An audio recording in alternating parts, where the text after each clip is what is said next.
पितृपक्ष में पड़ने वाली एकादशी तिथि को इंदिरा एकादशी के नाम से जाना जाता है।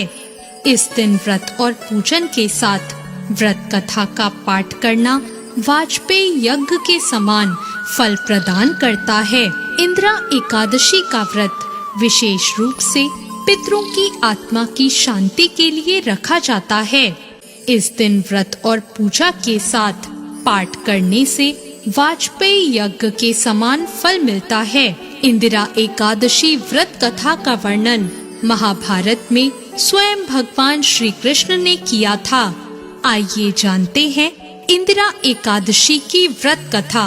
सतयुग में इंद्रसेन नाम के एक राजा माहिष्मती नामक क्षेत्र पर शासन किया करते थे। इंद्रसेन परम विष्णु भक्त और धर्मपरायण राजा थे और सुचारू रूप से अपना राजकाज कर रहे थे। एक बार देवर्षि नारद का उनकी राजसभा में आगमन हुआ। राजा ने देवर्षि नारद का स्वागत सत्कार किया और उनसे आने का कारण पूछा। नारद जी ने बताया कि कुछ समय पहले वो यमलोक गए थे और वहाँ पर उनकी मुलाकात राजा इंद्रसेन के पिता से हुई थी। नारद जी ने कहा, आपके पिता ने आपके लिए एक संदेश भेजा है। उन्होंने कहा है कि उनके जीवन काल में एकादशी का व्रत भंग हो जाने के कारण उन्हें अभी तक मुक्ति नहीं मिल पाई है और उन्हें यमलोक में ही रहना पड़ रहा है।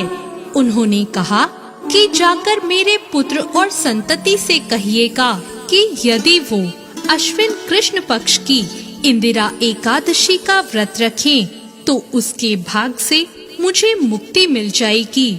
नारद मुनि की बात सुनकर राजा इंद्रसेन ने व्रत करने का विधान पूछा और व्रत करने का संकल्प लिया। राजा ने पितृपक्ष की एकादशी तिथि पर विधि पूर्वक व्रत का पालन किया और अपने पितरों के निमित्त मौन रहकर ब्राह्मण भोज और गौदान किया। इस प्रकार राजा इंद्रसेन के व्रत और पूजन के भाग से उनके पिता को यमलोक से मुक्ति मिली और उन्हें वैकुंठ लोक की प्राप्ति हुई। उस दिन से ही इस व्रत का नाम इंदिरा एकादशी पड़ गया और इंदिरा एकादशी के व्रत करने के पुण्य के कारण राजा इंद्रसेन को भी अपनी मृत्यु के बाद स्वर्ग लोक की प्राप्ति हुई थी।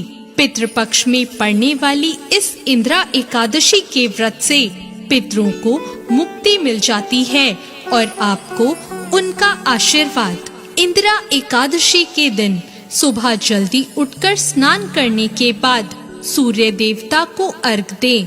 फिर भगवान विष्णु का ध्यान करके व्रत का संकल्प करें।